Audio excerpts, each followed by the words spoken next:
Isa ito sa mga lugar na kahit mahigit ng 100 taon na lumipas ay matatag pa rin na nakatayo.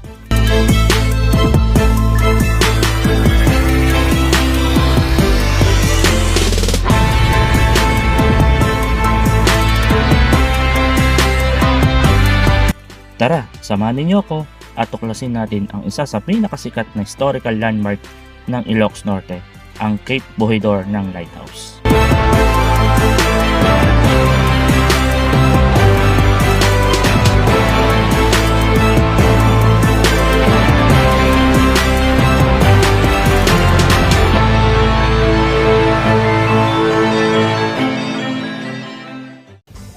Ang Cape Bojidor Lighthouse ay isa sa pinakamatandang parola ng Pilipinas.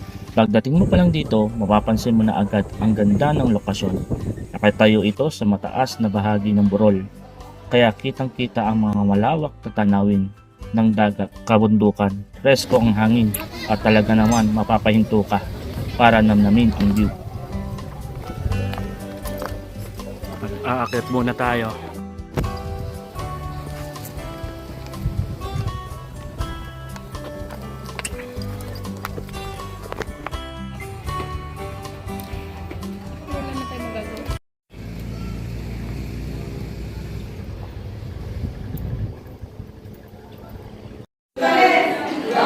Ito yung kabuuan ng Cape Bojidor Lighthouse.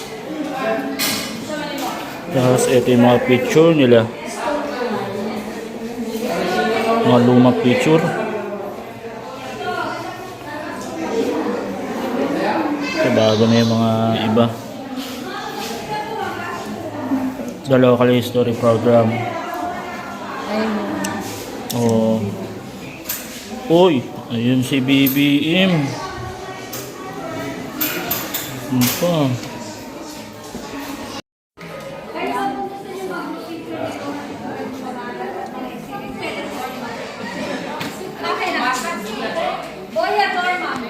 Yun yung ginagamit sa lighthouse. Ilaw.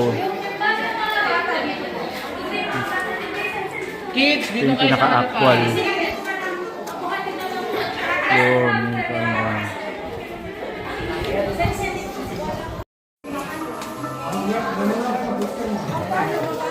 sige na.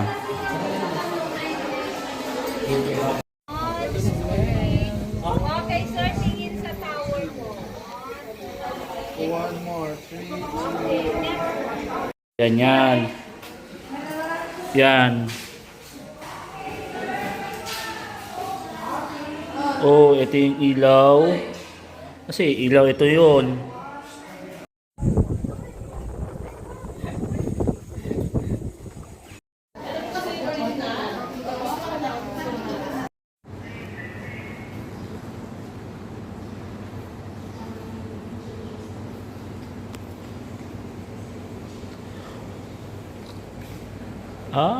Ito yung pinuntahan natin kahapon, no? Ito yung